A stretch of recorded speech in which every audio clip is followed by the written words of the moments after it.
Republican Democratic platform I have ever seen. She spent the last month and a half of her campaign almost exclusively on the road with Republicans.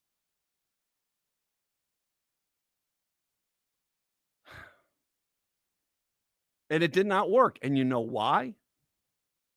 Is because we already have tried to help these people. As a matter of fact, we try to help these people all the time.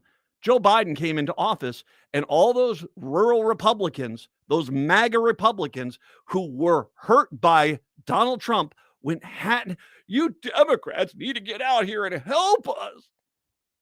And at no point did anyone look at them and say, okay, just before we help you here, who hurt you? Was it the Democrats or was it Donald Trump? Make them realize who did the pain to them. It was Donald Trump. Well, the Democrats failed because they didn't make the MAGA rural voter acknowledge they are the problem here. Wasn't them, it was Trump. Then they went and helped them. And immediately, what did those same voters do? The Democrats have abandoned us. Thank you very much to the Republicans who have voted in unison against these bills for helping us.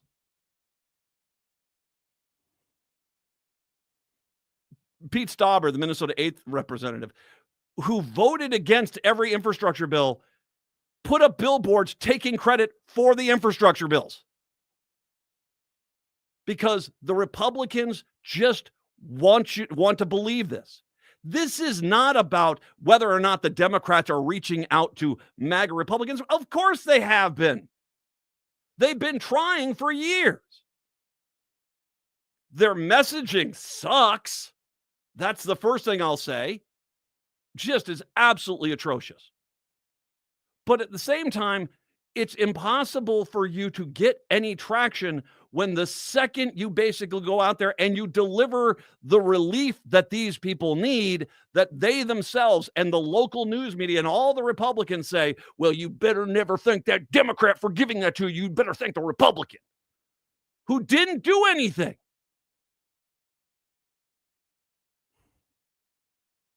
This is not about whether or not the Democrats have done their job. This is about realizing we are dealing with a brainwashed society on the other side of the aisle. Chuck Schumer has, the country wants an opposition party right now. And Chuck Schumer, Trump is out embracing 200-plus-year-old antiquated laws and rules to facilitate his agenda. And Chuck Schumer and 10 Democrats can't just sit there and say, well, I just don't think this is a good idea. Maybe we should have a few more concessions for the country before we just sign off on a keeping the government open.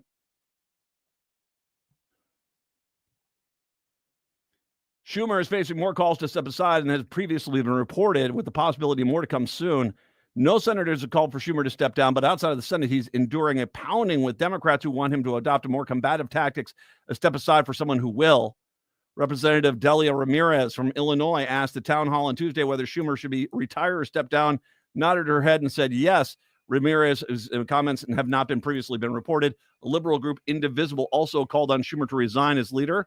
Representative Glenn Ivey, Democrat from Maryland, also followed suit from a town hall on Tuesday.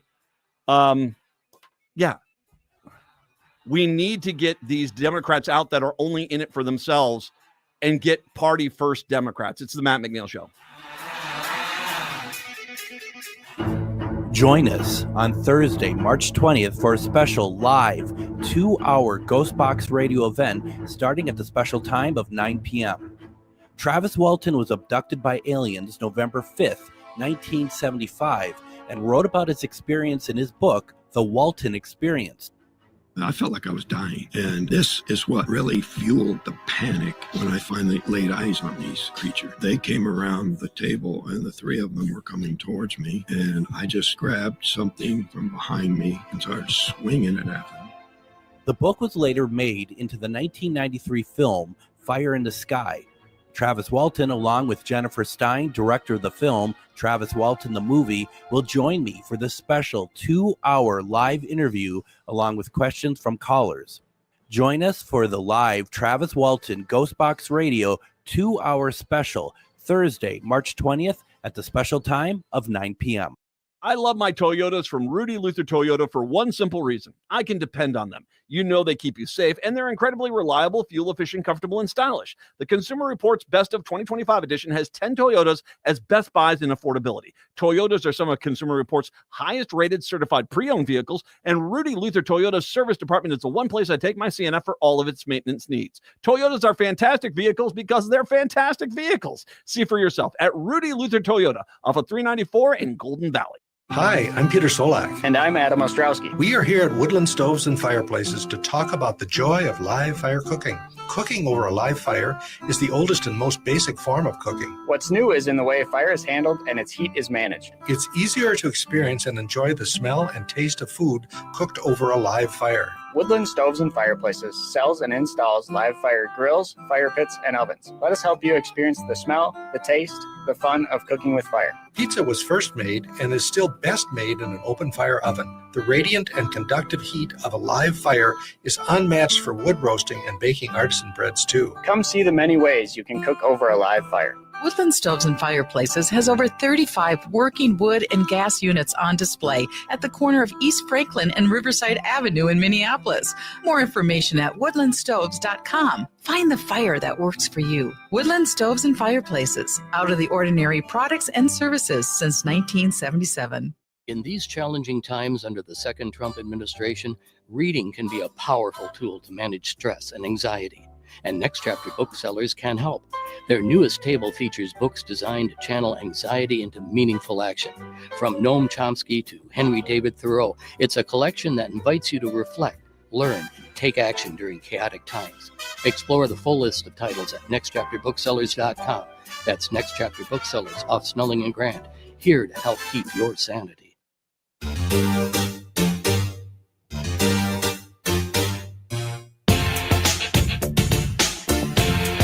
It is the Matt McNeil Show. So, no, I mean, the Democrats have to have better leaders than they've got right now. And you want to know the truth is, you know who's actually the one that thinks that I think gets us? Walz. Walz is basically gone on the road. He's down there. He's gone to Iowa. He's gone to Wisconsin. He's going to Nebraska. He's going and talking to people. And everywhere he goes, even when he's talking to Republicans, he's coming in with a lot of people who are angry and wanting something. And this tendency of the moderate Democrats to capitulate and always say, because, here's how I've always said, okay? So imagine you have two farm fields, and one farm field is the Democrats, on the other farm field is the Republicans, and there's one little gate between the two farm fields, okay? Now, if you are a moderate Democrat, probably formerly a moderate Republican, you're much closer to the gate where the Republicans are than you probably are to the Democrats on the far left of the party. And so your mind starts working as well. If they're not going to help me out, I'll sell out the party and go work with them. And you don't understand. The guys on the other side of that fence want to kill you all. They're not going to be your buddy. They're not going to be your friend. They're going to campaign against you. They're going to call you the most liberal congressman or the most liberal senator who's ever run for office. And so you moderate Democrats are stupid. And I'm sorry, someone has to say it. You're stupid because you keep thinking you can somehow win the nobility prize, the integrity prize, the spine prize by constantly selling out your party and running to the other side and saying, did I do a great job? Or you guys need to be more like me. No, we don't want to be like you. And I'm sorry that hurt your little boo-boo kitty feelings. I'm a Democrat. I believe in women's choice, health care that's affordable, good-paying jobs, and not a complete and total buffoon dismantling the government in front of our eyes with a racist billionaire on his side. Call me wacky crazy. And so I see any of you guys out there capitulating and genuflecting to Trump. I'm sorry. You guys, you are missing the opportunity. What you're trying to be is you don't want to have to commit to something until it's absolutely necessary. And this is why you suck. You don't want to have to commit to anything until it's absolutely necessary. And you generally choose the wrong side. Yeah, it's time for Chuck Schumer to go. It's time for Nancy Pelosi to go. It's time for all of their inner circle to go. At this point, hand the Senate over to Elizabeth Warren, hand the House over to AOC, and that's where it should go. Because I can tell you right now, AOC will respect moderate Democrats a crap ton more than moderate Democrats respect AOC. Elizabeth Warren will respect the moderate Democrats a heck of a lot more than the moderate Democrats respect Elizabeth Warren. And if you guys don't like it, get the F out. Go. Just go away. Do you understand what you're dealing with right now? A compromised media that always reports the negative on you guys without helping you out? A voter base, a MAGA voter base, who basically are willing to give up their Medicaid, Medicare, Social Security, education, all their social safety net programs, as long as they can scream racism and bigotry. They voted to hurt other people as opposed to help themselves. And even when you do go on out there and undeniably help these people, they will turn on you in a heartbeat. The brainwashing. My God, do you understand how effective the Republicans are at brainwashing? Newtown. Psychopath with a gun slaughters a bunch of young children. A sane country would have immediately had some gun laws put into place to stop this kind of insanity. Not this country. The NRA basically said, we can convince these people that the kids deserved it or that the gun was an innocent victim the same way. And they did. Las Vegas, for God's sakes, slaughtered a whole bunch of people there for a concert. They got Jason Aldean basically campaigning for guns now. Acting like most people don't even remember Vegas even happened. Kyle Rittenhouse, he's a thug. He's a vigilante who slaughtered people in the streets. And the Republicans turn him into American hero. He's the poutiest little boy on cell block E. January 6th. That was an insurrection. A bunch of spoiled brat, sore losers, encouraged by Trump, stormed the U.S. Capitol, beat cops, broke the Capitol building, stole things, wiped their feces all over the wall, and Donald Trump pardoned them. Because Merrick Garland had to make sure that every Republican was okay with them going out. I just don't want to look like I'm rushing to judgment, dude. If that was a majority black mob, they would have all been in jail by the end of 2021. End of story. Nope, including Trump. You don't understand the playing field you're on at this point. And there are some people that do, that understand the urgency, that Trump is not looking to make friends. When you sit there and you say, well, if the government shuts down, well, guess what's going to happen? Trump's going to be able to do what he wants. He's going to do whatever he wants to anyway. He's already shown the courts he doesn't care what they say.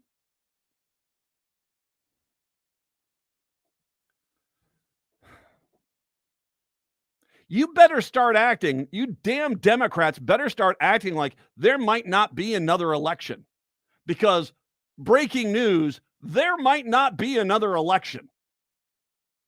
My guess is if things look like they're going to go where I think they're going to go, and the Democrats are going to just absolutely, just destroy them in the midterms, that Trump will declare martial law, he'll delay the election, and they'll all come on out and go up on Fox News and say, we're going to put this election down, on hold until people's emotions calm down.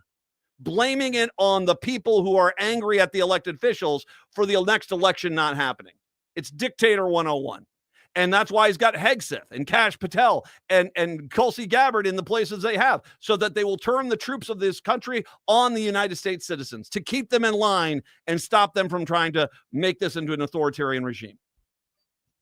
And the Republicans, the current Republicans, they're not going to stop any damn thing. For God's sakes, Robert F. Kennedy Jr. Come on, man. So it's time for you, if you are going to sit there and say, well, at the end of the day, if I can't get a better deal, I'll sign on with it. Get out of the way.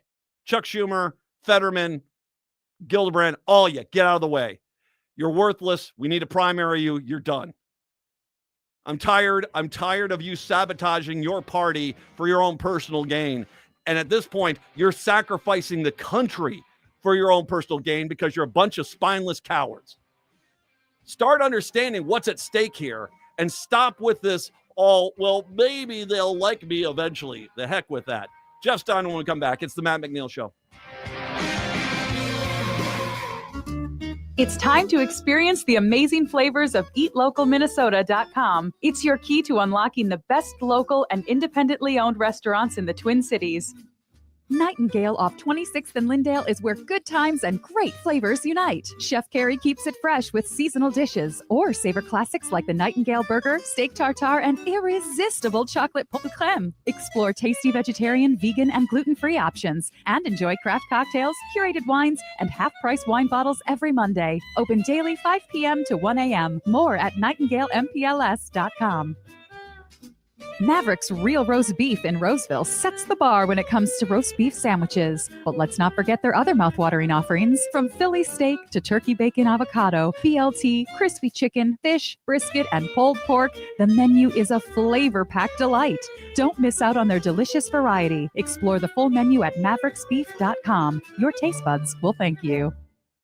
I'm standing up for the middle class. Tom Hartman here on the Progressive Voice of Minnesota, AM 950, KTNF, St. Louis Park, Minneapolis, St. Paul.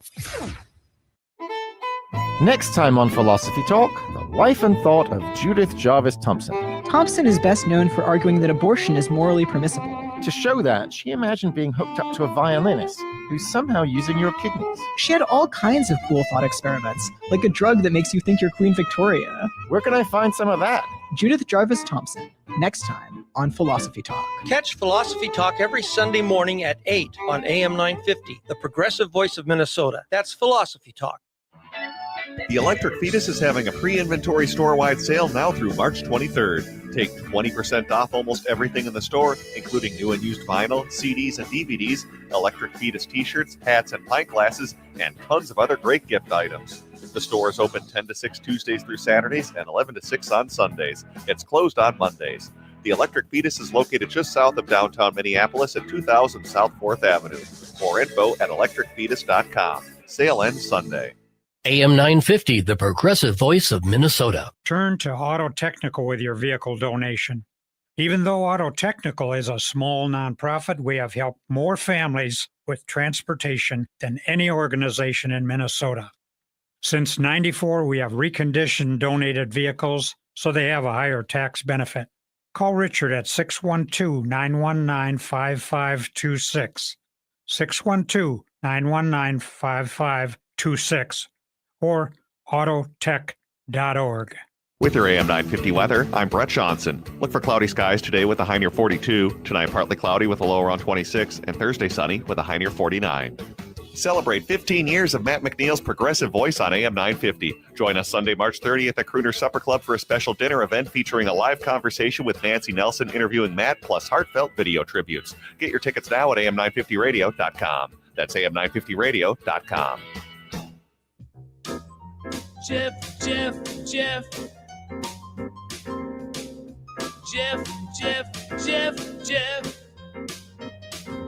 J-E-F-F, Jeff. J-E-F-F, Jeff. J-E-F-F, Jeff. Jeff Stein's our national and presidential expert, noted author. You can find his books at your favorite bookstore. The Iowa Politics Report and the Iowa Business Report come to us from his mothership, KXEL Cedar Falls, Waterloo, where he is joining us today. Hi, Jeff. Matthew. How far is it from Chicago to the Twin Cities, roughly? Oh, it's about 7 hours. And how far from Seattle to the Twin Cities? Oh, I'd say it's about 24-hour drive if you wanted to go through it all. I mean, 20, probably a little less than that. Neither of those distances should be impediments to people who want to come to the Matt McNeil 15th anniversary party that I just learned about in the Twin Cities. I heard a message on the flagship station, and you're inviting people to the anniversary party. And I hear there will be tributes that must have cost you a fortune, but folks should certainly think about how could a person attend that event. First of all, bribery. That's how you get those things. I mean, I listen to every conversation. I just want to let everyone know. We are doing, this is for Chicago, Seattle. This is my 15th anniversary on the station, where when I started, I had a full lush head of hair. Now, not so much. We are going to have this on the 30th. It's my 15th anniversary doing progressive radio at a place called Crooners here in town. If you go to am950radio.com, that's am950radio.com. That's the mothership radio station webpage. You can go click on the link and join us for that if you so desire to come to Minneapolis, St. Paul in late March, which really is high time because everything is damp, wet, and covered in sand. And so it's a beautiful time to come into town. And Nancy Nelson, who is one of my favorite human beings ever, who of course was, you know what most people nationwide would know Nance from? The George Foreman Grill infomercial. That was her. Oh my gosh. That's right. That's Nance. I bought a grill, two based on that. For baking in the bedroom before you get up in the morning, like the office. Like I have time for breakfast, but that's going to be fantastic. Yeah, she's gonna do the interview, and we're gonna have a lot of good fun, and there's a meal involved, and so come on out. We're gonna have fun with that. Go to am950radio.com for more information about that. With the sand, by the way, beach towels and swimwear, that's optional, but certainly it would fit. Well, it would, although it is kind of sand that we put on the ground to stop us from sliding on the ice. So it's not really the same thing.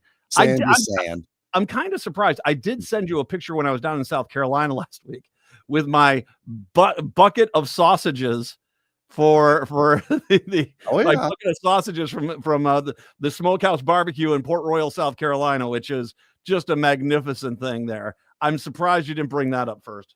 Well, first things first, what did I just hear? I heard the spot about so I wanted to pimp your event, but no, on the Blue Sky. I go to the Blue Sky because that's what the kids call it, the Blue Sky. And I see, here's a post at me from Matt McNeil show. And I'm like, oh, dear Lord. And I scroll up. Here's Matt at Sausage Fest. It was fantastic. I was jealous as all get out. I had no idea where you were. But follow the trail of sausages. Well, just where there's food, like I said, look at that face. That is a face of a happy man. You were. I mean, you were looking at the camera saying, "I don't care that my blood blurps as opposed to flows. I don't care how many arteries are clogged. I'm finishing this pan of sausages before I leave the state."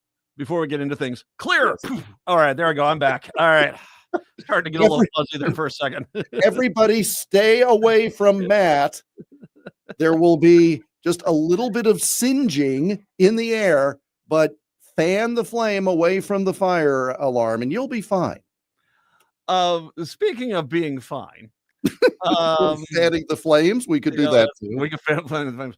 Isn't it amazing? Okay, how many people have you heard in the Trump administration suddenly adopt a fairly new tone when it comes to describing the economy?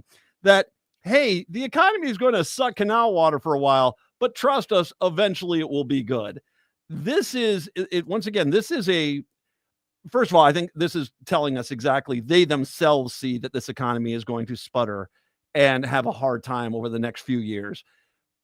They're just trying to get in front of it with good cause. I mean, they have the ability with messaging. I talked about this in the last segment. Their messaging, they can convince people that, to vote against their best, intentions.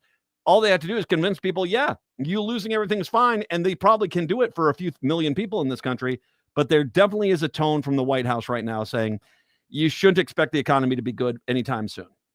As I recall, grocery prices were going to go down day one. Oh, yeah, something like that. Eggs, day one, eggs were going to be a dime a dozen, man. And now we're hearing that the whole egg shortage is because of the Biden administration's plan for handling bird flu, which was to kill the birds. Well, we can't have eggs if the birds are dead. But if you don't do draconian things to the flock, it spreads. That's one of the problems with an incurable disease that is transmitted by, wait for it, things that fly. Yes, I know chickens don't. This is why whenever there's migration, you have the problem, because these other birds, the transitory birds, go through. You saw the tone, and we talked about this 2 weeks ago, as I recall, where the president was talking in the well of the House chamber about the tariffs and said, especially for you on the farm, it's going to be a little rocky for a while, but stay the course. It's like, okay, wait a minute. That already was a clue. Then now we have USDA saying, here's your payment program, because that's what was necessary the last time. They get the numbers and they say, this is great. Another great example of the resurgence of the Trump economy. And after that news cycle, it's now all batten down the hatches. And we'll try to blame the Fed for not reducing interest rates. That's probably not the issue at this juncture, is it? Well, no, and by the way, you brought up the USDA payments, which, I think the last time the Trump administration cost the ag sector $23 billion on its costs. The way they want to cut this budget this time around, where are they going to come up with the $23 billion they're going to pay off to the farmers this time? They just, their whole game plan, what they're saying they want to do, there's not going to be money for Social Security and Medicaid. So I don't know where the heck they think they're going to get the blood from the stone to get money out to the farmers. Do you believe, now this is me asking you a question because I'm interested in your response. I know I've already commented about it on the radio, so I'm on the record. You may not know what I said, and I wouldn't blame you because you're busy planning a party or something. But do you think Chuck Schumer caved? Oh, yeah. Oh, I think Chuck Schumer is... There's a fatal flaw within the Democratic Party, which is that the moderate Republicans who have become the moderate Democrats will work with the party as long as they do what they say. But the second that they don't go along with it, they'll sell out the rest of the party and throw them under the bus for their own self-preservation. And I think that this is why this party is having a lot of trouble right now, is there doesn't seem to be, any kind of loyalty to a party itself. And this is part of the problem I've talked about with, you can't have a political party with Bernie Sanders and Colin Peterson under the same umbrella. Those are just two polar opposite people. Yep. The Democrats have just been too stupid to allow anyone in. And the reality is you should at least agree with their core base policies before you can become a Democrat. And that's, I think Schumer and the other 10 caved. I thought so at first, and now I'm not so positive. And I'll tell you what, or at least there's a broader plan. Okay. Because, I think that Schumer and whomever, they're setting the Republicans up for failure because of the very thing you mentioned in this next budget cycle. We now have spending confirmed through the end of this fiscal year, which is September 30th. Yeah. Spending, which is basically through a series of continuing resolutions that date back to when Democrats had majorities in both houses of Congress. So a lot of the spending is still in there. Okay, the Republicans cannot crow about this because it's spending that they previously campaigned against. Okay, so I think that they did polling that said, "Oh, you guys you're gonna get blamed for this," and so it was like, okay, you want your continuing resolution? Here's your darn continuing resolution. Now go and pass a budget. We dare you, because if there had been a shutdown and it would have emboldened Trump, then that would have lifted him a little higher in public opinion. By giving it up, being done with it, good luck keeping public opinion behind the administration when you go about closing down Voice of America, when you go about getting rid of the Ed Department, all these things. Yes, courts are standing up, right? But I'm just thinking, if the Republicans, and this is your point about how are you going to find money for all this, if the Republicans are going to be true to what they campaigned on, how are they going? First, they can't agree. But second, how are they going to get a budget passed? And by the time you get through a long, hot summer where the grocery prices are still high, where inflation hasn't come down, where et cetera, how's that going to look? I just think it's a setup by the Democrats. The Republicans, I mean, they've laid the trap. Republicans have a habit of walking into it. I disagree. And here's why I do disagree is that when we talk about when Republicans have success, it's because it's bare bones, nuts and bolts. But we always apply this Pythagorean theorem, Vulcan chess standard to the Democrats that they have to be playing the game within the game, like it's Leonardo DiCaprio in a dream. It's kind of one of those things. In England, they should have knocked the Labour Party should have knocked the Tories out after Brexit because it was there. But what they did was kind of what you just described. They kept listening. Well, polling says we might look bad. Now, mind you, a lot of these numbers were being put to them by the Tories saying, well, if you go against this, they're going to blame you. It was when they finally said, the heck with these guys. We're the opposition party. It's time for us to be the freaking opposition party. That what happened. The Tories got annihilated. Labor took over with a massive majority. And, it was one of those things where the Democrats have to stop playing the game the Republicans are having them play. And I think the way you erase all that is by basically saying, no, we're not going to extend this. Unless you give us some major concessions, we're not going to extend out the budget. The government will shut down. I don't care. Mm-hmm. And that's how you do it. I think that Trump, no matter what is going, and this is the key, Trump, no matter what, I mean, there's this idea of, well, will Democrats look like they're at guilt? I have zero doubt the national media will say so. Mm-hmm. But you can see this undergrowing current in this country, even with a lot of Republicans with these town halls. Trump is not looking really good right now. And I think that if the Democrats can be a little bit more like Tim Walz and get out there and get in and just start understanding they are the face of the opposition, well, then they're going to have more success. I don't think we're actually that far apart. And longtime listeners to this program, maybe not 15 years worth, but what are you saying? Way back in May Day, I think you and I one day came on and both said, if the Democratic Party is going to survive, it needs to get rid of Pelosi and Schumer. I'm not a big Schumer honk by any stretch, okay? But the speed with which he just flipped, it just said to me, well, and at first I thought, this is not on my bingo card. And I'm trying to think, okay, he did not get where he is by being stupid. And so I'm just wondering if the idea is, okay, fine, we're going to, you want to play a long game? We'll play a long game. We'll see how you do. We'll give you what you want now because it's really our stuff still in it. And let's see how your little Doge warriors do by September. And in that way, they would be the opposition, right? Because it's like there's no handcuff on the Republican. Well, and I've said there's no excuse, right? There's no excuse why you can't pass 12 individual bills, do it in regular order. You have the majority in both chambers. You have enough time to do it. So now there are no further excuses. Yep. And I'm wondering if Schumer is playing into that, thinking that if in fact the Trump support is eroding, Congress is going to be a mess. That's not going to look good for him. How well is Elon Musk wearing on independence? I mean, it's cute the first time. Well, how long is that going to last? That's the only reason why I think it's a calculation as opposed to simply being a scaredy cat. And Merrick Garland slow walked the January 6th prosecution and see what that ended up with. I think that there are some times that haste is called for. It's Jeff Stein joining us. It's the Matt McNeil Show.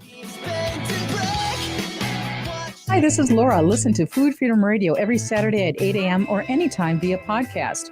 Our individual health is connected to the health of each other and connected to the health of the earth. We know the problems with the dominant food system: climate change, deadening soils, nitrates in the water, factory farming, injustice, concentration of wealth. How do we both as individuals and as a community step up and support a living food system which honors the earth? Tune to Food Freedom Radio every Saturday at 8 a.m. and remember to support your independent farmers. Greg Bakken here. I've told you about the out-of-the-world roast beef sandwiches at Maverick's Real Roast Beef, but I haven't told you about their Philly steak sandwiches, turkey bacon avocado sandwich, BLT, crispy chicken, fish sandwiches, brisket, or pulled pork. Okay, you get the idea. They make a lot of delicious food to the same standard as their famous roast beef sandwiches, and now I'm starving. I'm going to go to Maverick's Real Roast Beef off Lexington and Roseville, and you need to go too. Check out their menu at mavericksbeef.com. Coming up this Thursday on The Gailey Show, it's Thinking Clearly, Thinking Queerly.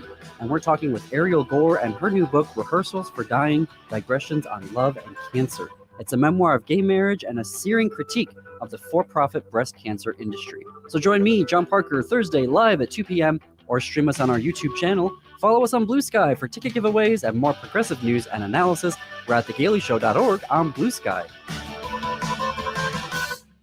Would you let animals pick your insurance? Do you really need to experience mayhem to get the best rates? Or how about a celebrity quarterback or fake university saving you money? There's a lot of marketing stunts when it comes to insurance, but what you really need is someone looking out for you. Call Array Insurance, and they will work hard to find you the best insurance coverage and rates. So avoid gimmicks and call Cheryl at Array, 763-504-3067 or arrayinsurance.com. Array Insurance, working hard for you. The Electric Fetus is having a pre-inventory store-wide sale now through March 23rd. Take 20% off almost everything in the store, including new and used vinyl, CDs and DVDs, Electric Fetus t-shirts, hats and pint glasses, and tons of other great gift items. The store is open 10 to 6 Tuesdays through Saturdays and 11 to 6 on Sundays. It's closed on Mondays. The Electric Fetus is located just south of downtown Minneapolis at 2000 South 4th Avenue. More info at electricfetus.com. Sale ends Sunday. Hello, everyone. I am Becky McNeil, host of Feels Out Loud, brought to you by Becoming Together Therapy and Wellness. This Sunday, tune in as we process through self-criticality and how this impacts all of us. And if you have a question about self-criticality or other emotional experiences, visit our website at becomingtogethermn.com to find the Feels Out Loud page or email us at contact@becomingtogethermn.com. We may share your question on the show.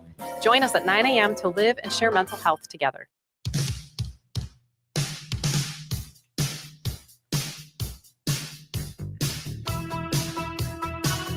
Broadcasting in Chicago and WCPT 820, Chicago's Progressive Talk. In Seattle in the nighttime hours, 11:50 a.m., KKNW. And, of course, in Minneapolis, St. Paul on AM 950, the Progressive Voice of Minnesota. It's the Matt McNeil Show. Jeff Stein joining us for his usual weekly visit. Now, I think it's time.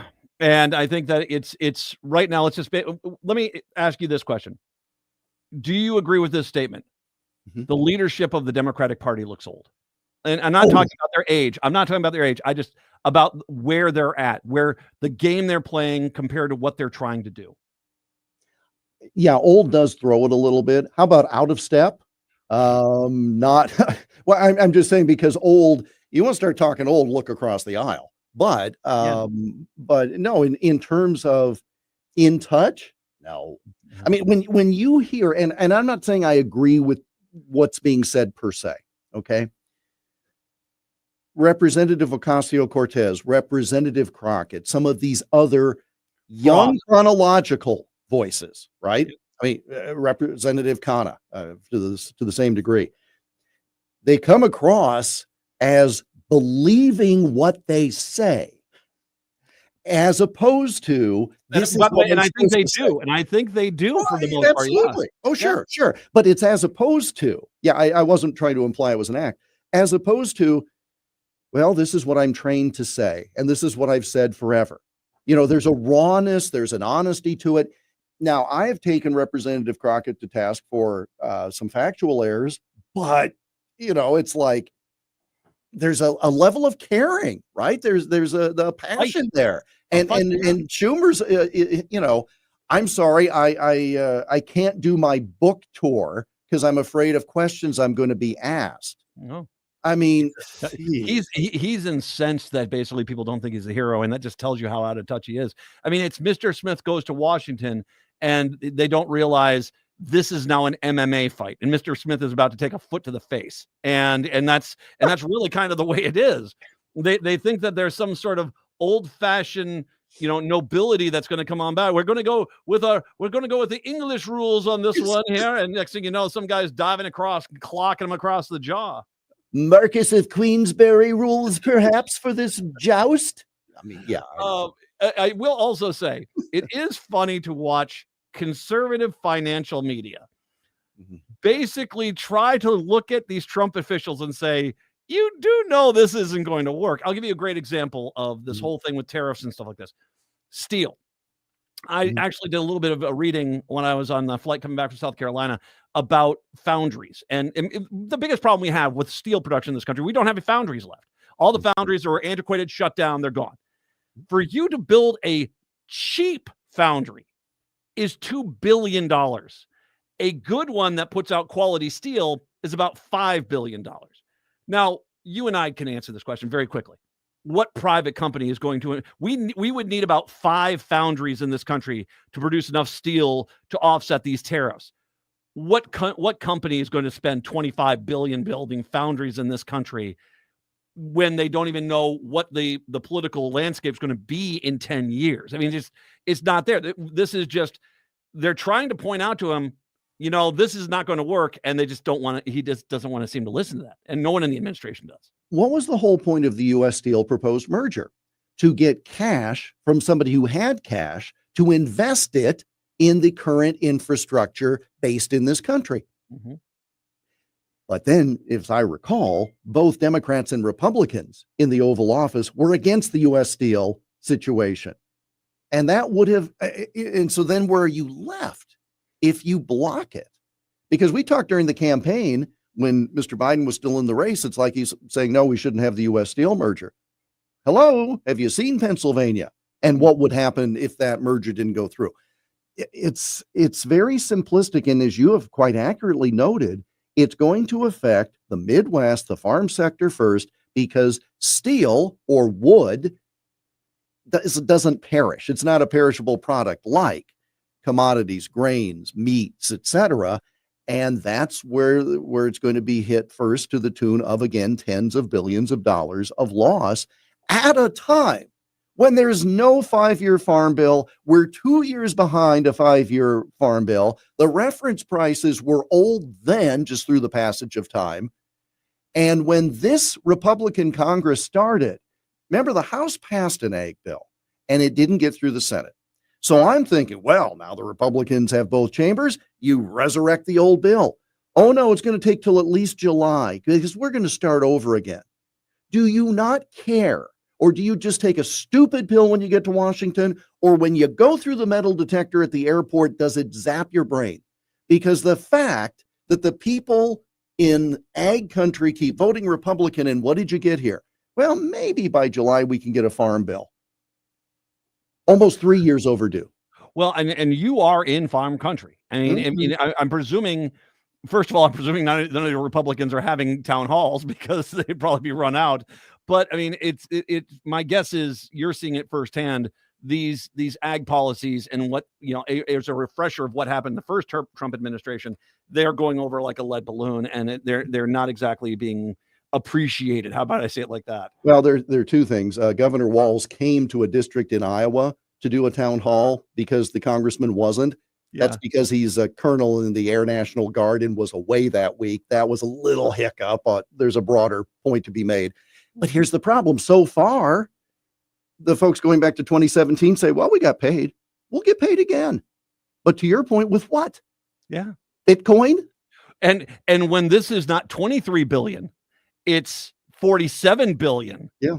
I mean, and you think for 1 second that the big agri farms are not going to be the first ones paid, and it comes down, if at all, it's going to be the case. So let me ask you this: that guy that was not there, that was on his maneuvers, I'm sure he has already scheduled up a town hall meeting, correct? Actually, he'd had some earlier. Oh, but I mean, since this one with Walz, I mean, he's, I don't know. No, I don't know that. Because literally he's still on maneuvers this week, so okay. I don't know that. But well, if I'll ask him, he's on with me next Wednesday. I'll ask. Wow, you dropped something there. Well, okay. Well, it was so loud he heard it wherever the hell he's at on deployment. I dropped it that loud, McNeil. I will say this: Walz gets it. Walz gets it, man. I mean, I'll say this as a guy. I mean, he does the Minnesota thing great, but he's like one of the few Democrats I think that understands what's going on right now. He's one of the few who'll go out there. That's worth something. Absolutely. This show, of course, will air locally on this station once again here on the weekend. Jeff Stein, once again, I'll post the Iowa Politics Report, catch the Iowa Business Report. Jeff, we will talk to you next week. Thank you very much. Chicago, Seattle, talk to you tomorrow. Minneapolis, St. Paul, hour 2 up next. Located just north of 50th in France, the Great Wall Restaurant has provided a delicious taste of authentic Chinese cuisine since 1981. Specializing in Szechuan and Peking dishes, they offer one of the most extensive menus in the Twin Cities. Favorites include hot and sour soup, pan-fried dumplings, and mushu pork with homemade Chinese pancakes. Stop by their Edina location or call for takeout at 952-927-4439. See the full menu at greatwallrestaurant.us. Tune in this Saturday morning right here on AM 950 for the Gardening with Joy and Holly radio show from 7 to 8 a.m. We'll be discussing easy vegetables to grow in your garden this year, as well as keys to success for a better garden. Our guest is YouTuber and organic gardener Angel Gist will be with us. So tell your friends that Garden Talk Radio is on AM 950 Saturday mornings from 7 to 8 a.m. Tell a friend and let's grow together. Come on, you know it's true. Work is almost bearable when the Stephanie Miller Show is on. AM 950 KTNF, St. Louis Park, Minneapolis, St. Paul, the progressive voice of Minnesota. AP News, I'm Ben Thomas. President Trump followed up yesterday's phone call with Russian President Vladimir Putin with a phone call to Ukrainian President Volodymyr Zelensky. And the White House says he suggested the U.S. should take ownership of Ukrainian power plants to ensure their security. Press Secretary Caroline Levitt. He said that the United States could be very helpful in running those plants with its electricity and utility expertise. American ownership of those plants would be the best protection for that infrastructure and support for Ukrainian energy infrastructure. Meantime, Zelensky says Putin's vow not to attack energy infrastructure would appear to be very much at odds with reality, following an overnight barrage of drone strikes on Ukraine. In Gaza, Israel says it's launched a limited ground operation to retake part of a key corridor in the northern part of the territory. The UN says one of its staffers was killed and 5 others wounded in a strike on a UN guest house. In economic news, the Federal Reserve's keeping its benchmark interest rate unchanged for the time being. Chair Jerome Powell says policymakers do expect the economy to grow more slowly this year than previously thought, but it does seem to be healthy. I don't know anyone who has a lot of confidence in their forecast. I mean, the point is we are at, we're at a place where we can cut, or we can hold what is clearly a restrictive stance of policy, and that's what I mean. I think that's well positioned. Forecasting right now, forecasting is always very, very hard, and in the current situation, I just think uncertainty is remarkably high. Stocks climbed on the assessment. The S&P jumped 1.1%, the Nasdaq 1.4%. While the Dow added 383 points, or 0.9%. Another storm system affecting millions across the nation's midsection, blizzard conditions hitting the Midwest and Great Plains, neighboring states at risk of high winds and wildfires. And Pope Francis is improving. The Vatican says he no longer needs mechanical ventilation to help him breathe at night. This is AP News. Protect your home and auto with a bundle from Progressive so you can stop worrying about them and invent new things to worry about, like snakes in your bedroom. Sure, that sounds incredibly irrational, but now that we've mentioned it, you are a little worried. The odds of one snake, let alone snakes plural, are so slim. But you might want to check. Oh, you're not near your bedroom. Guess you'll just have to sit there and worry about it. So let Progressive protect your home and auto, because you've got enough to worry about. Progressive Casualty Insurance Company affiliates and other insurers not available in all states. Okay, I have to tell you, I was just looking on eBay where I go for all kinds of things I love, and there it was. That hologram trading card.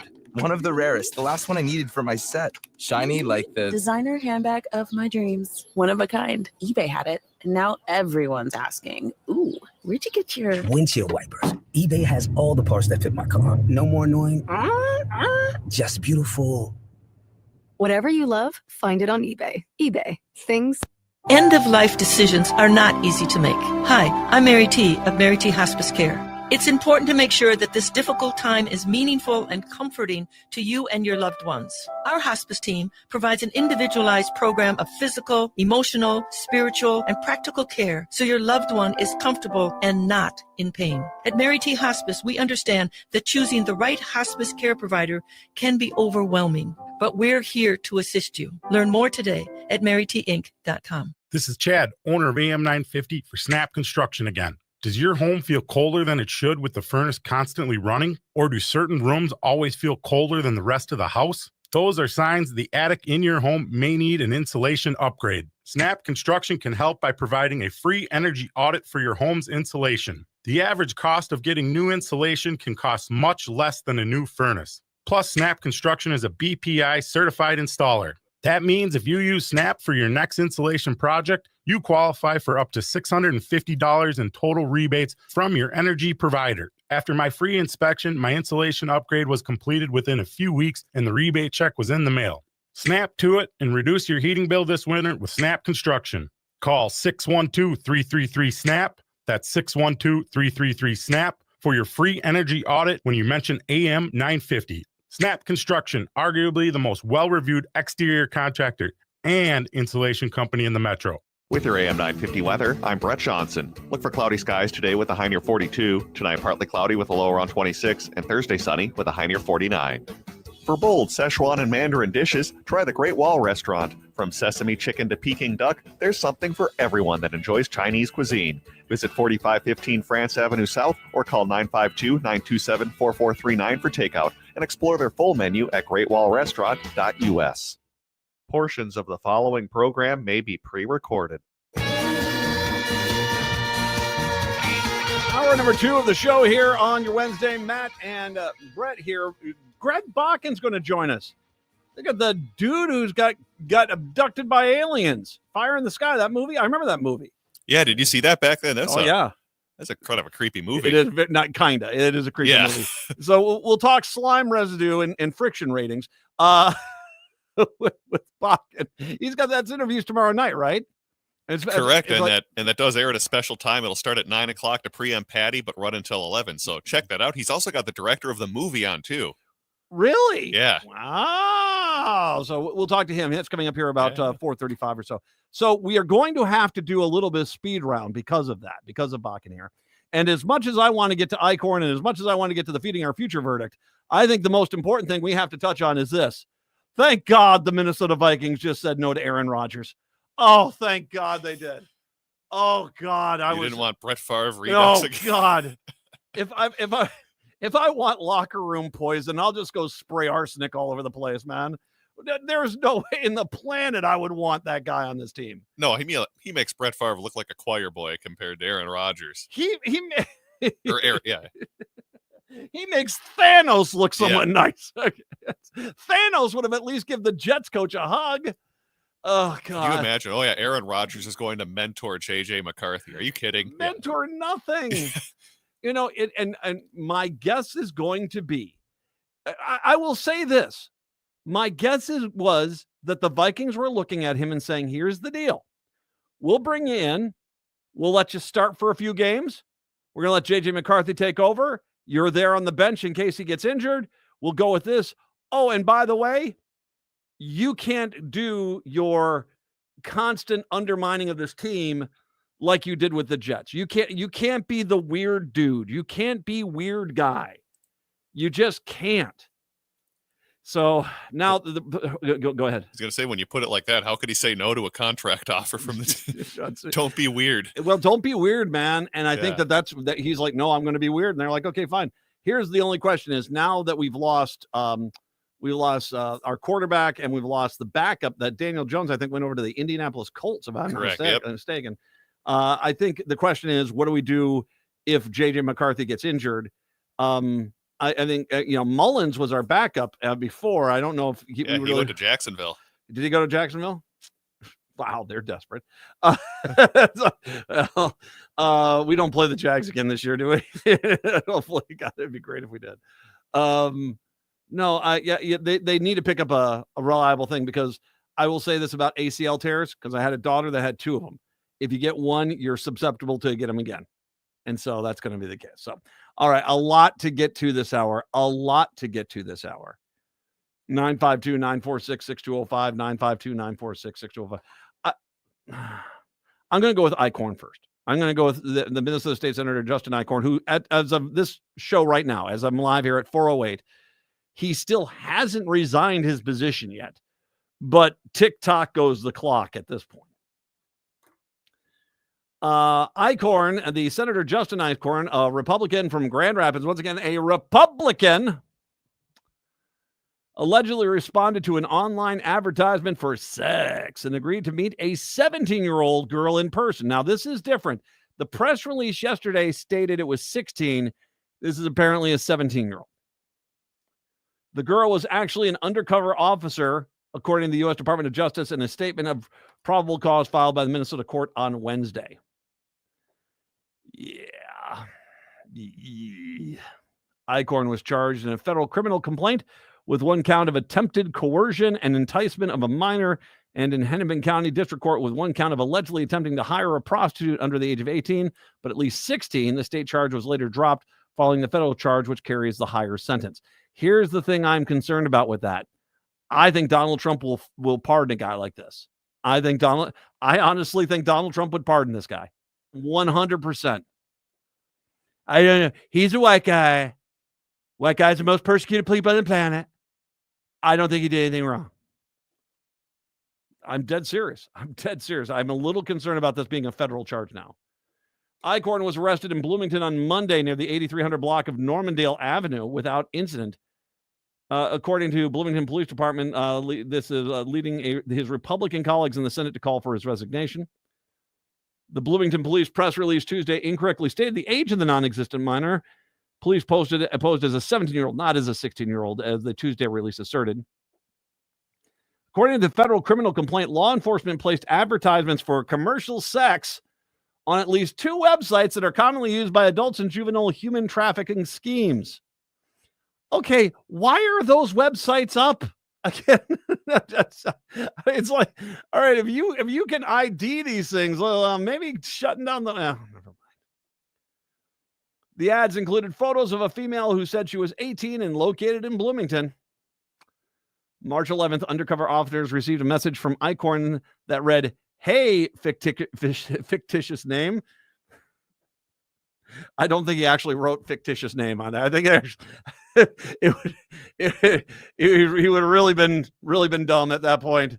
Yeah, but no, I think he used the fictitious name of the undercover cop. I saw your post, and chance you are still available tonight on March 11th. According to the complaint, when the cop did not respond, okay, Eichorn allegedly texted again later that night and said, "Hey, what's a guy got to do to get the hottest girl online tonight?" This is a 17-year-old he's talking to. It's a grown man. He's 40 years old. He's talking to a 17-year-old. Still receiving no response, Eichorn allegedly texted the number again the next day on March 12th, asking if the girl was available. The undercover officer responded to Eichorn and said that she was available. Eichorn allegedly replied, "Awesome. Where are you at and what's your rates?" Married with 4 kids, by the way. Married Republican with 4 kids. Eichorn used terminology that suggests he's fluent in the world of cash for sex. Yeah, okay.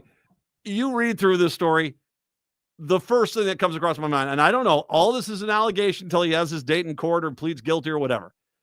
But this doesn't sound like a first-timer in any way, shape, or form.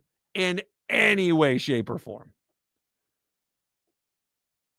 When asked what he was looking for, Eichorn allegedly replied QV or HHR, which means a quick visit or a half hour of sexual contact. Now, Brett, just for the record, I have no idea what those abbreviations meant before I read the story. You want a QV? And there's a part of me I was like, QV? Quick trip? Is it quick trip with like a German accent? Quick flip? I don't know. He knew the abbreviations. The undercover officer replied that she was 17. Eichorn allegedly continued to communicate with the undercover officer on March 12th and 13th. On March 17th, St. Patrick's Day, Eichorn again allegedly texted the undercover officer asking if the girl was available. The girl made it clear that she was underage, according to the complaint. I am 17. Like I said, I don't want any drama, but want to be upfront because one guy got hella mad at me, the officer said. Icorn responded, why was he so mad? I think age of consent is 17. When do you turn 18? It says age of consent is 16. Over 18 is a position of authority over you, like a teacher or a friend or parent, Icorn allegedly replied. Which is true. You know, and we learned this from the guy up in Duluth that had this happen, who was having a relationship with a 16-year-old. It technically wasn't illegal because he wasn't in a position of authority. Icorn also asked how much extra it would cost to not use a condom. No. According to the federal charging document.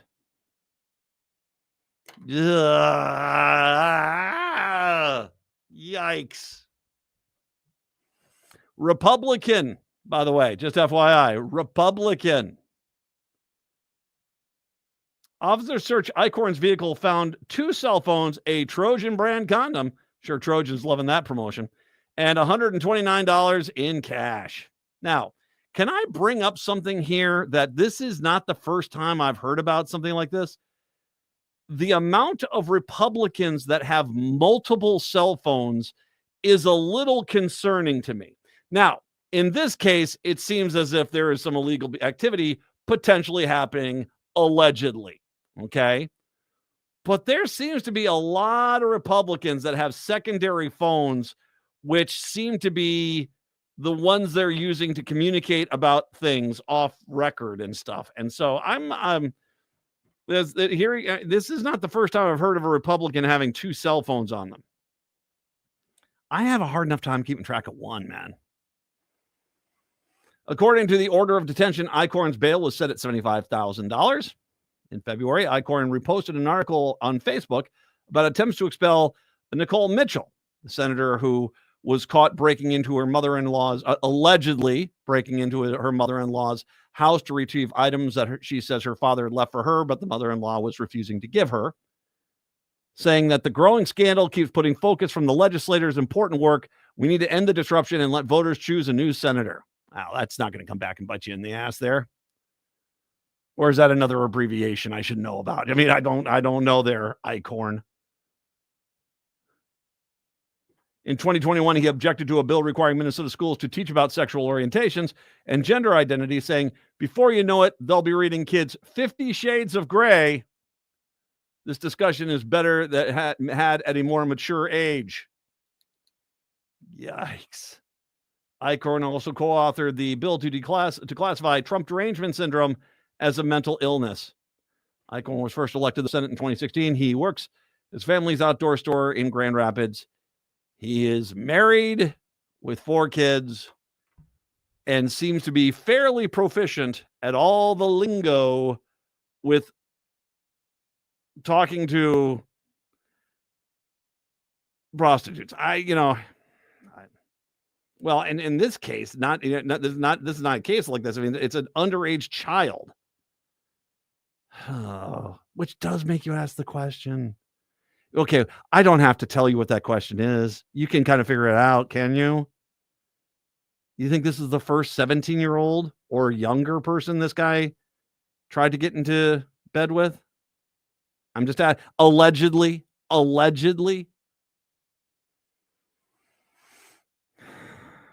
Yeah. Now, I want to point out something that I kind of just really quickly here, because I do want to get to the Feeding Our Future thing before Bakken joins us. The verdict in Feeding Our Future. I have often talked about the comical way the news media in this city covers things between Democrats and Republicans. The main one, which is undeniable, is that 20 Republicans can show up at the state capitol, and it's in World War II is oversized font above the fold. Outrage in St. Paul. Leading the story, a protest in St. Paul.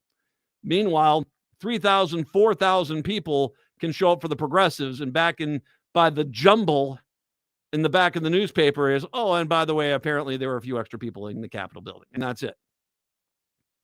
They constantly cover Republican stuff different than the Democrats. When Nicole Mitchell, that story broke, what did the news media of this city do? They jammed microphones in everyone's. The reason why we know many leaders in the DFL, including Ken Martin at that point and Tim Walz, had called for Nicole Mitchell to resign is because the news media hounded them, jammed microphones in their face. When did you know? And how did you know? And when did you know it? And all that sort of thing.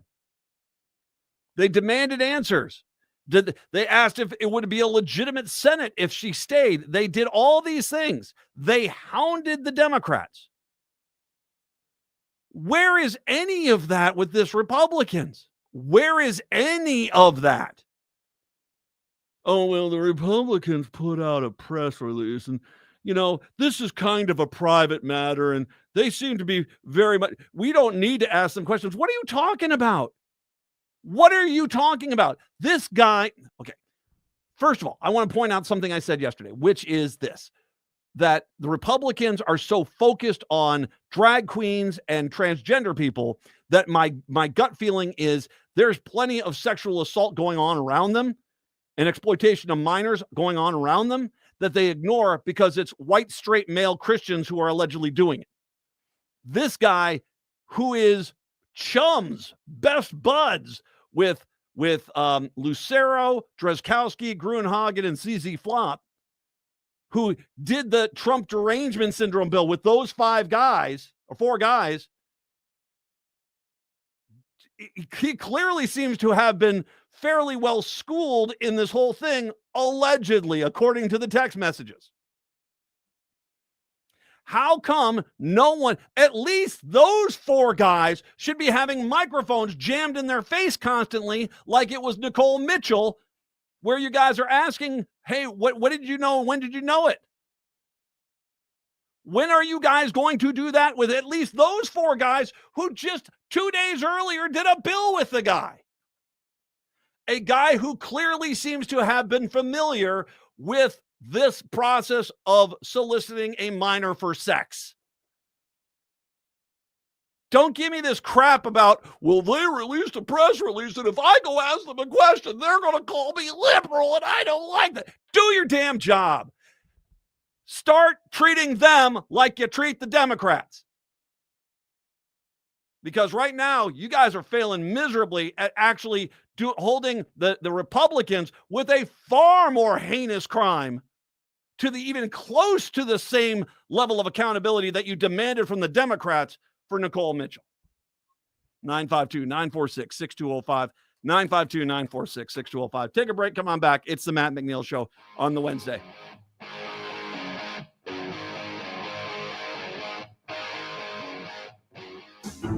Join us on Thursday, March 20th for a special live 2-hour Ghostbox radio event starting at the special time of 9 p.m. Travis Walton was abducted by aliens November 5th, 1975, and wrote about his experience in his book, The Walton Experience. I felt like I was dying. And this is what really fueled the panic when I finally laid eyes on these creatures. They came around the table and the three of them were coming towards me. And I just grabbed something from behind me and started swinging it at them. The book was later made into the 1993 film Fire in the Sky. Travis Walton, along with Jennifer Stein, director of the film, Travis Walton the Movie, will join me for this special 2-hour live interview along with questions from callers. Join us for the live Travis Walton Ghostbox Radio 2-hour special Thursday, March 20th at the special time of 9 p.m. Progressive change doesn't just happen. It takes dedication and a lot of hard work. 25 years ago, the DataBank pioneered a new generation of software tools for progressive organizations here in Minnesota. Since then, thousands of organizations have used the DataBank to create progressive change. Today, the DataBank continues to help progressive organizations like AM 950. To have the DataBank help your organization build capacity and create more change, text CHANGE to 612-540-0500 or go to thedatabank.com. The DataBank, a quarter century of dedication and hard work for progressive organizations. Join us April 10 through 12 at the Capital Readiness Summit, where we're bridging the gap between investors, support organizations, and the entrepreneur community. In just 2 days, you'll make connections that could take you years to build. With over 180 degrees of networking power, this is your chance to meet people you've been looking for. But hurry, the summit sells out every year. Register now at www.connectupmn.org. That's connectupmn.org. Follow us on Instagram and LinkedIn for updates and discount codes. If you're an entrepreneur and investor, you don't want to miss this event of the year. Reading can help manage stress and anxiety during these chaotic Trump years. If you're craving something lighter, check out Next Chapter Booksellers' new fiction tables. Explore their collection of Japanese and Korean healing fiction. They're cozy, whimsical stories filled with magical cats, quaint cafes, and more. Or if you're in the mood for something more intense, check out their upsetting shelf, filled with the strangest and most surreal novels you'll find anywhere. So have Next Chapter Booksellers help you keep your sanity over the next 4 years. More at nextchapterbooksellers.com.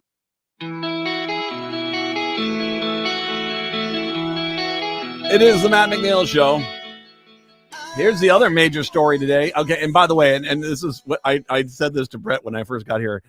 That went to jury this morning. There was a lot of charges here. This was a fairly complicated case. The fact that before 2 o'clock, they had already come back with a verdict, I looked and said, this has got to be guilty. Because I think if you followed the trial, the Feeding Our Future trial, it was pretty clear that the case was being made just with the evidence they had that, you know, this was, some of these charges were going to be probably come back guilty. The fact that they were so quick, kind of, that was. Jurors convicted Amy Bach of fraud today, Wednesday, bringing some closure to the legal case against the apparent mastermind of the largest COVID-19 fraud scheme in the country.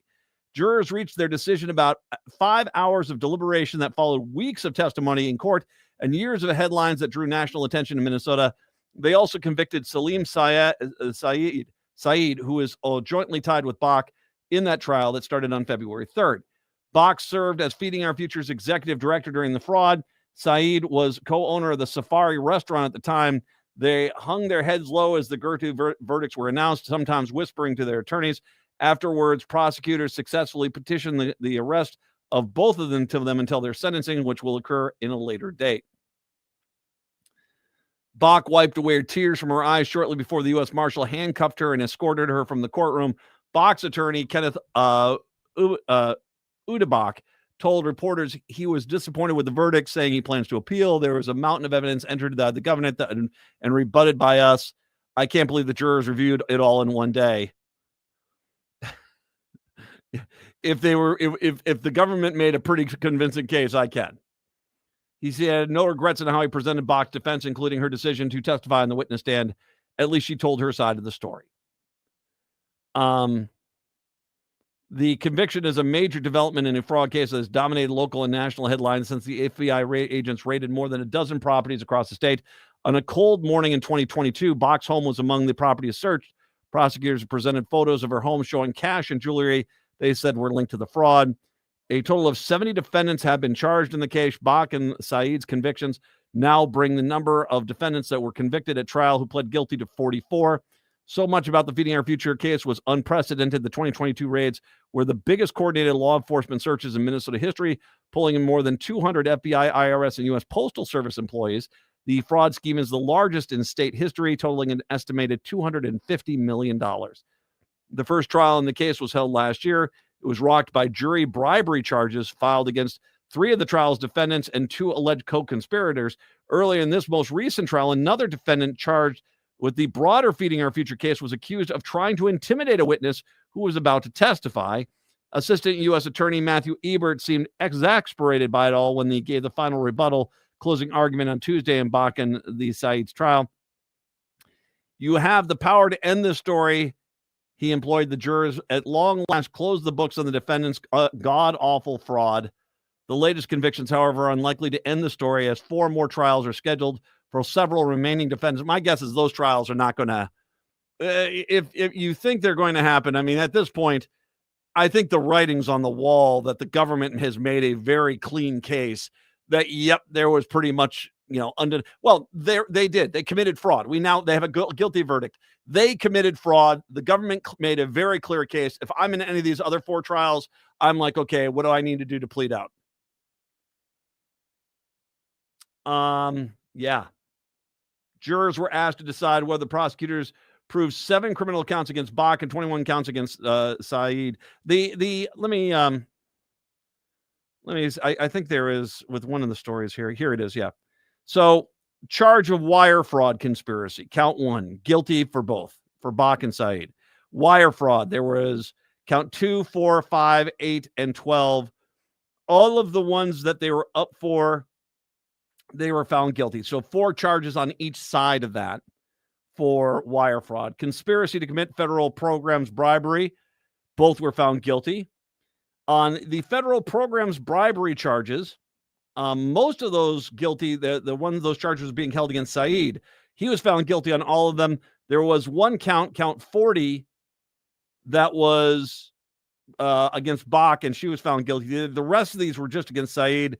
Conspiracy to commit concealment, money laundering, guilty, and engagement in monetary transactions of property derived from unlawful activity, guilty. Yeah, it was pretty, pretty obvious what had, that this is, yeah. I think they made their case. I mean, there was just, okay. I watched this trial, read about this trial a little bit as this was going on. There just wasn't a counterpoint that these guys could make to the obscene amount of evidence that there's no way on the planet they could have not known there was this level of fraud going on. And, there was just nothing there that they could say. The 12 jurors live as close as Minneapolis, far away as St. Peter. The professions included a landscaper, substitute teacher, accountant, engineer, mental health worker, special education teacher. 15 jurors sat through the trial. 3 were excused as alternates after the closing arguments wrapped on Tuesday. Jurors heard 5 weeks of testimony. Prosecutors and defense attorneys delivered their closing arguments on Tuesday. At long last, closed the books on the defendant's god-awful fraud, said U.S. Attorney Matthew Ebert, who told jurors during closing arguments, speak the truth and find Amy Bach and Salim Saeed guilty of every count in the indictment. Their long con has gone on too far. Bring it to a short and swift end.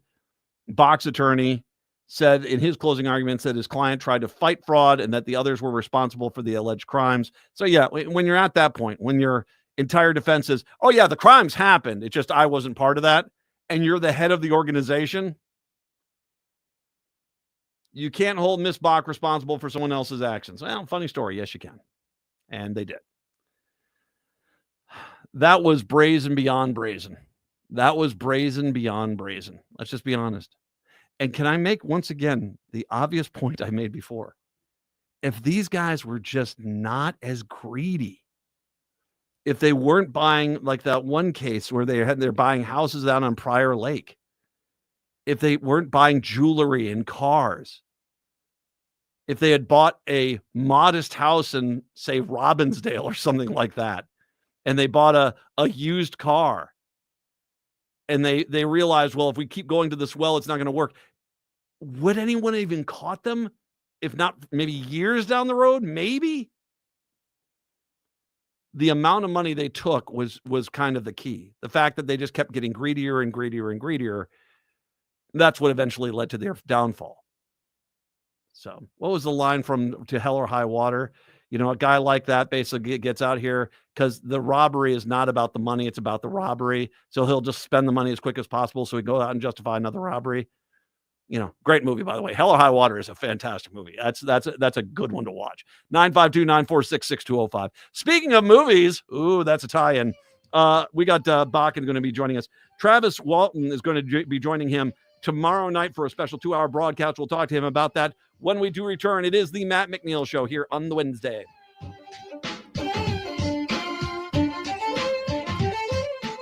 You've heard of caucuses, but do you know why they matter? In Minneapolis, over the last 10 years, the candidate who wins the DFL endorsement has gone on to win over 90% of the time in November. It all starts at the caucus, and you can be a part of it. The problem? Most people don't show up. In fact, only 2% of registered voters usually participate in the Minneapolis City Caucus. That means a small group of people end up making decisions for the rest of us. If you care about safety, affordability, and the future of our city, showing up at your caucus is the most important thing you can do. Caucuses aren't complicated, and you don't need to be an expert in politics to take part. You just need to show up, ready to help decide who will lead our city in the future. Whether your most important issue is public safety, housing, affordability, or creating a city that provides opportunity for everyone, it all starts at the caucuses. Visit WeLoveMPLS.org to learn how caucuses work and why your voice matters. Paid for by We Love Minneapolis. Not authorized by any candidate or candidates committee.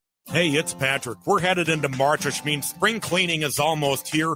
You're about to realize that, and so is just about everybody else, too. That's why you need to beat the spring cleaning rush with big savings and priority booking by calling our friends at Zero Res right now. We just had Zero Res over at our house last week, and they did such a wonderful job. They were on time, professional, and we couldn't be happier with the results.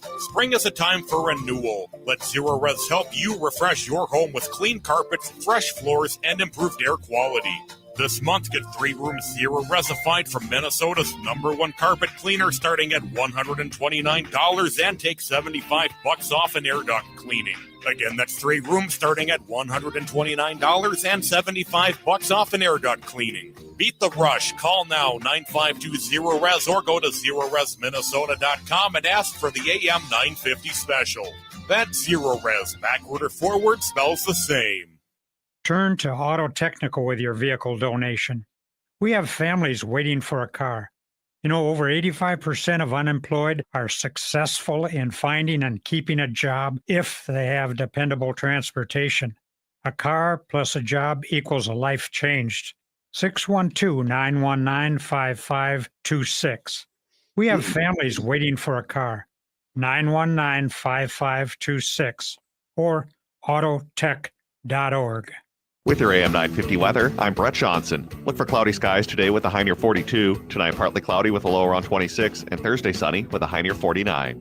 Celebrate 15 years of Matt McNeil's Progressive Voice on AM 950. Join us Sunday, March 30th at Crooner Supper Club for a special dinner event featuring a live conversation with Nancy Nelson interviewing Matt, plus heartfelt video tributes. Get your tickets now at am950radio.com. That's am950radio.com.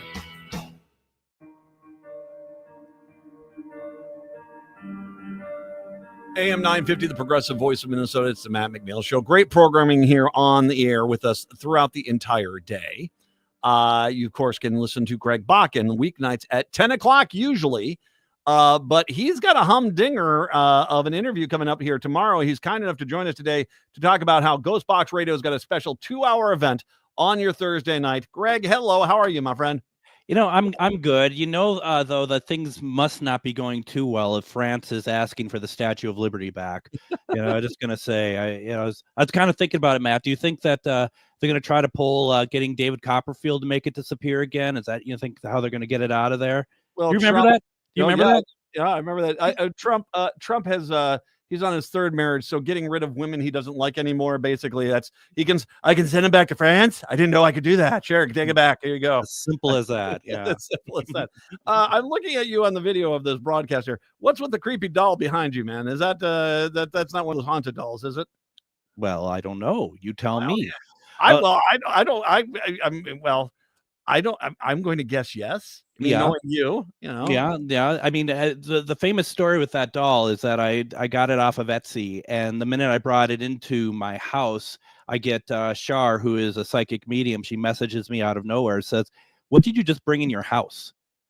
And she had no idea I ordered a doll or anything. And it was like, well, that's interesting. That's a flag if I've ever heard one before, but I kept it all the same. And she's with me in every broadcast that I do from my home studio. So that's nice. Welcome from the dungeon. Okay. Thinking about bringing one into the studio. No.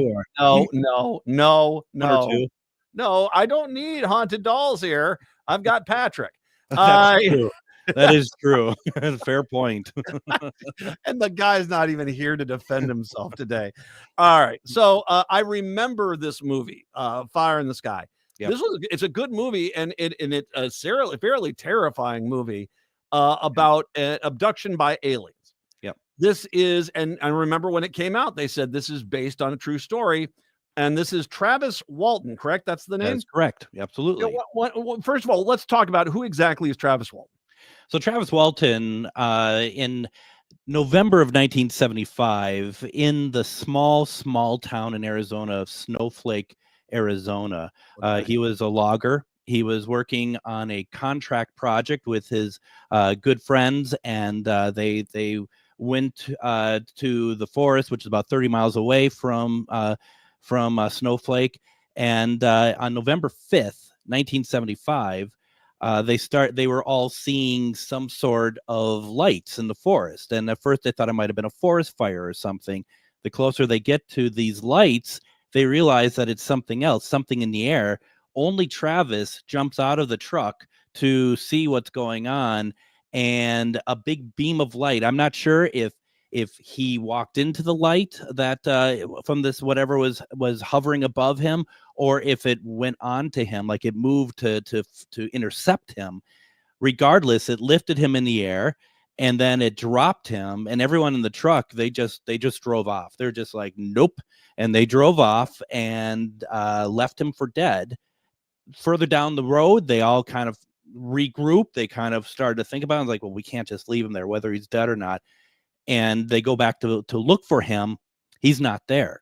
Mm-hmm. And he doesn't appear for another 5 days. But in the meantime, the media scrutiny around what happened to Travis Walton gets huge. And all these friends of his are, they've never been charged for it, but they were heavy suspects into murdering Travis Walton. And then Travis returns 5 days later with this incredible story that, first of all, he didn't realize he was gone for 5 days, but he comes back, and after going through hypnosis and stuff, realizes and understands that he was actually abducted by aliens. How long did he think he was gone for? Oh, he thought he was gone for minutes. Just really, what ended up happening is he was telling when he found himself on a road. He wasn't where he was picked up. He found himself on a road. He was nearby. It wasn't just like in the middle of nowhere. So he was nearby. I think it might even been, I don't think it was Snowflake, but somewhere around there. And he calls his friend Mike, who Mike was the one that was driving the truck. And when they come out to get him, they're like, "You've been gone for 5 days." It's like, "No, I've been gone for a couple minutes." And they're like, "Travis, feel your face." And he feels his face, and he has like growth. He has like a beard. He was clean shaven. Okay. I think one of the things about this case was, and it's something that it's very interesting, and I think this case was being referred to in certain scenes of Close Encounters of the Third Kind, where you had people who were seemingly their whole job was to discount it. But once again, this wasn't like four guys said an alien spaceship took him away. Yeah. They said he basically, something weird happened. We took off. When we realized we couldn't leave him back there, they went back. They couldn't find him. And like you said, they were under a lot of scrutiny. Yep. As far as, well, you really murdered the guy, or a tree fall on him. That was there was a work accident. I remember that was one of the things they talked about. They're trying to say, well, there was a work accident. Just admit it. And They was like, no, this is what happened. And then he shows back up again. And once again, all of a sudden, the people that wanted to knock this down quickly said, well, of course, he was on a bender someplace. That was what the whole thing was. Yeah, no, and that was the whole thing, is like that's, I think that's what I'm looking forward to talking to him about tomorrow is the nonstop scrutiny that his story has taken throughout the years. There's nothing wrong with skepticism, and I'm not saying that someone should believe Travis's story without any sort of questioning the information or whatnot. But getting ready for this show tomorrow, I've done a lot of reading. I've done a lot of watching of different things, interviews of him. And one thing that just really blew me away about Travis and his character is that when he talks about stuff, he talks about both sides. He understands why people wouldn't want to believe that, and why people, not even just his story, but the idea of aliens abducting or even aliens existing. He sees that, he understands that. And I think that's very disarming when you're talking with somebody, especially people who might be very skeptical, to be like, I understand where you're coming from. He doesn't get, he has such a universal view on it. I think it's really, it's unique, I think. Well, and I also think you and I both, there comes a time element here. This has been 50 years he's been telling this story. Yep. I can go both sides of this, Kane. There was the guys the film of the Sasquatch, which was not real, and they finally came on out and admitted it later on. But because you can't, they consistently said for many years, oh, this is real story, and then they came out and they said it was not true, and they kind of fessed up. The other side of that is the Roswell guys. There was all these people. Oh, there was nothing that's not been, nothing happened, and finally you get these guys who were Air Force guys who are in their late years, and they said, no, there was something that indeed did happen at Roswell. And so I think the idea that, the fact that he's consistently telling the story and he hasn't varied of it, and I think that adds a lot of credence to the story. That and also too, I think that there's still people like in that group of, what is it, 4 or 5, I think it's 5 people that were in the truck that night. I'm not 100% all of them have ever fully understood what happened to Travis or necessarily agree with it either. And there's a film I watched that Jennifer Stein, who directed a film about Travis's life, she's going to be joining us as well tomorrow. And in the film, his closest friend, he says, my mother still thinks that that there is nothing truth to that story, and that actually every time I bring it up, she thinks I'm talking about the devil, that sort of thing. So I mean, it's so interesting that it's even within his camp, so to speak, that there is still people who aren't 100% on board with it. No, well, but it's also there is a fantastical nature to it. Totally. And I mean, here's the other thing too, which I think is interesting, is the idea that he just the time thing, and we talk about this, and it's one of the things you watch Neil deGrasse Tyson and time and space and stuff like this, and things just work differently out there, Interstellar and stuff, and we need to understand that there is a lot of things we don't understand. The fact that this guy came back, he's like, I've not been gone very long, you just don't understand. I mean, I think that there's an element to that too, which is somewhat I do appreciate, because I think that there's something there that you don't just have people thinking, oh, I've not been gone. If this guy had like a concussion or a serious head wound, that'd be something different. And that's not what happened here. No. I mean, and nor does anyone, I mean, let's face it, it's out in the middle of nowhere, Arizona. I have been in that country. That's not just some place you grab a tent and you just hang out for a few days and eventually wander your way back. I mean, that's dangerous country out there. That's just not something you do. No, and I think there's a lot of people at the time thinking that all he was trying to do was kind of do a cash out, a payday of a story like that, and he never got that. And there was a lot of things that a lot of media who had reached out to him to sensationalize the story around the time and be a big part and maybe make some money off of it. He turned it all down. He never took any of it. So and like you said, he kept with his story all these years. I think there is something very unique about that, and to me I never really doubted it couldn't be a true story. Well, and we also have to understand the kind of the cultural impact. I brought up Close Encounters of the Third Kind, which it's the special effects are not as much as they used to be, but there definitely clearly is an element of that, I think, that was inspired by Travis's story. That, whether and Spielberg doing his magic with it.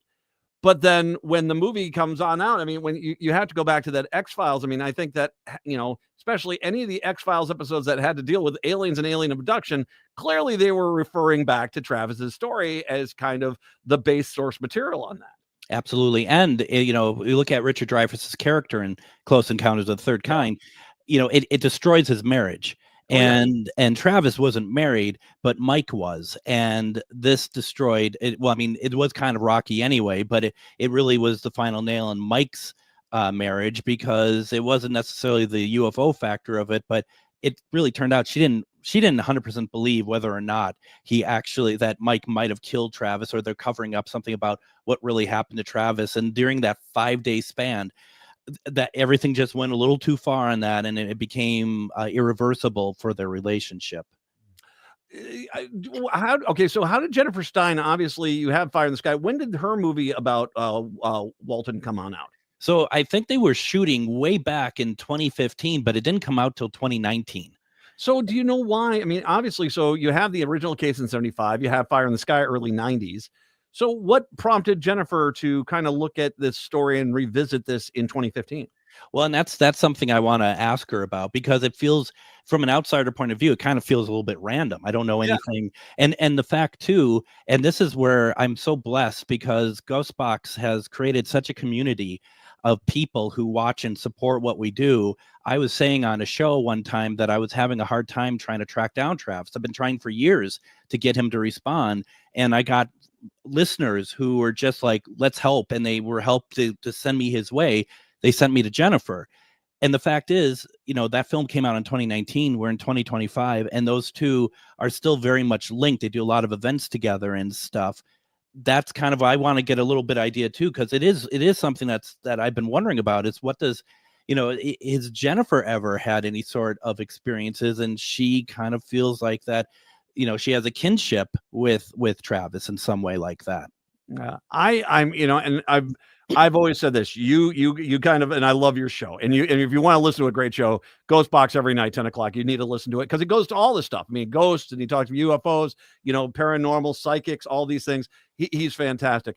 I've always told you, I might not be as much as a believer as you, but I have seen things I just don't understand. And I was just down in South Carolina, and where I was at is Beaufort. There's an air station nearby, and they were flying jets around the air station. If you get around these things, and I was in the military, and you get around these things, how those things fly. And so when you see something that's going through the sky that's moving pretty quick, and it takes a right turn, that's not a satellite. That's not one of our planes. I don't know what it is, but we don't have turn signals on our rockets. So that's not one of our things. I've seen stuff like that, whereas like, that doesn't make any sense. That shouldn't be going like that. It's stuff like this. I would be foolish to think that I understand the world, and I'm an authority on any dang thing. You want to know the truth? I think that's one thing. This world is so big, it's so huge. We're spinning on a rock in space. Yeah, okay. There's some things I'm just not going to understand and know, and I appreciate that, and that's why I appreciate your show. Well, thank you. And that's going to be one of the questions I'm going to ask Travis tomorrow. I just want to get his opinion. What does he think of those drones? Remember those drones that were all over the place? We don't hear much about them anymore, but in December, January, in November, they were all over the place. Well, ask him about not just those, but remember those ones in Arizona that they had that were in the V formation? The V ones, yeah. Ask him what he thinks when he sees this. I mean, is it stuff that he recognizes, or is it, because like I said, I don't understand all this stuff. No. But would I be surprised if there were multiple different planets saying, "Oh, let's do a pit stop in the U.S. there. We'll pick up some deer, get that, we'll munch on that, and get on out." It's like, right. Exactly. Well, is that different than Wisconsin? You just their jerky is just wrapped in it's flavored in teriyaki.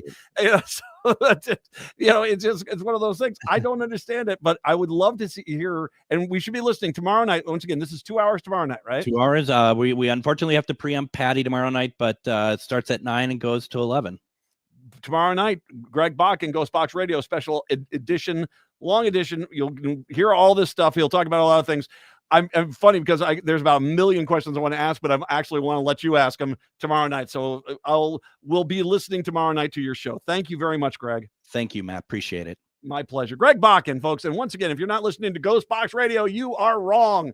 It is weeknights, 10 p.m. right here on AM 950. Let's take a break. One more story when we do come on back. It's the Matt McNeil Show on the Wednesday.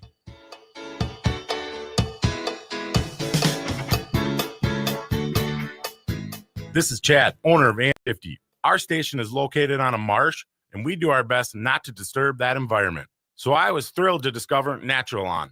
Their safer products and soil tests ensure that your lawn will be healthy, lush, and green. I don't even have to worry about bringing my furry friend to the station, thanks to the great care from Natural Lawn.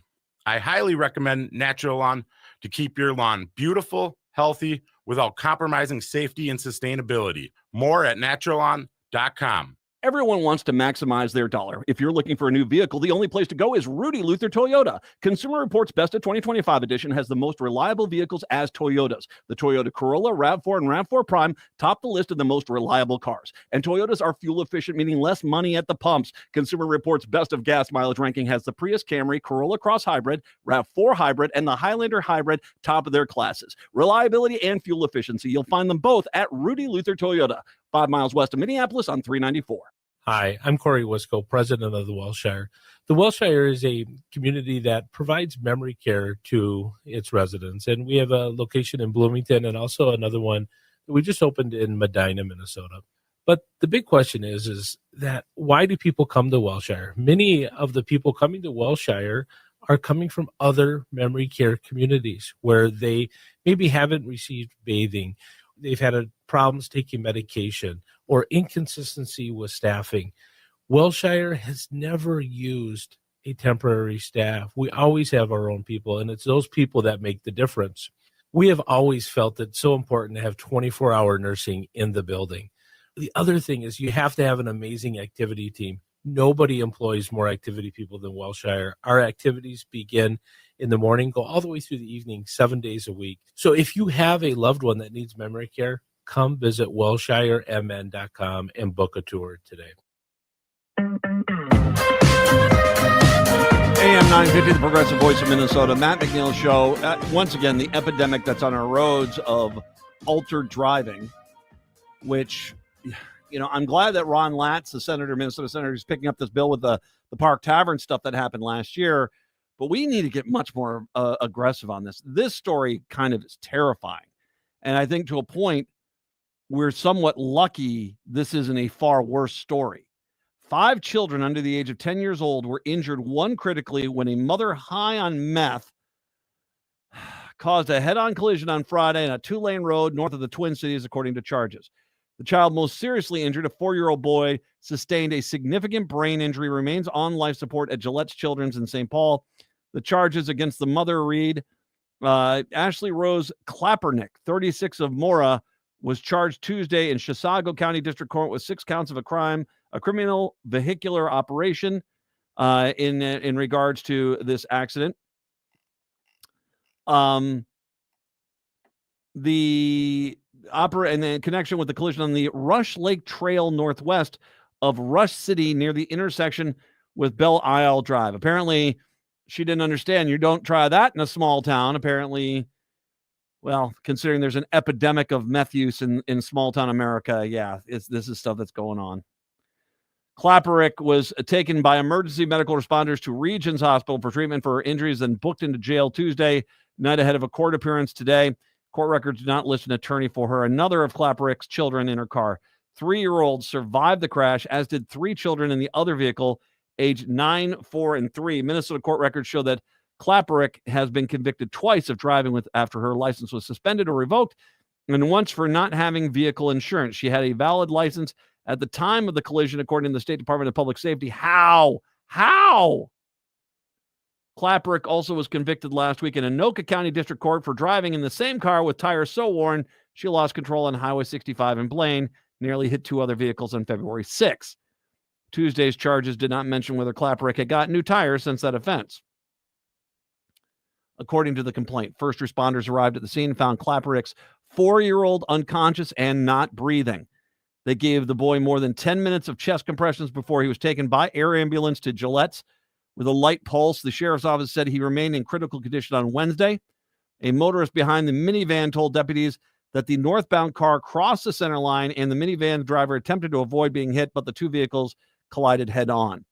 Klapernick told deputies she was doing squeezy blinks, longer blinks than normal, and when she opened her eyes, the van was right there. She admitted to having used meth a couple of days ago and marijuana a day before the crash. Based on observing Klapernick at the scene, the deputy concluded that the use of meth would have been more likely within the last 24 hours. Complaint said and she was impaired and high coming off her methamphetamine usage. A search of the car by deputies turned up a glass pipe with residue and tinfoil with a crystal-like substance that tested positive for meth. So the question here was she driving down the road smoking meth with her 2 kids in the car? Because it kind of sounds like she was driving down the road smoking meth with 2 kids in the car.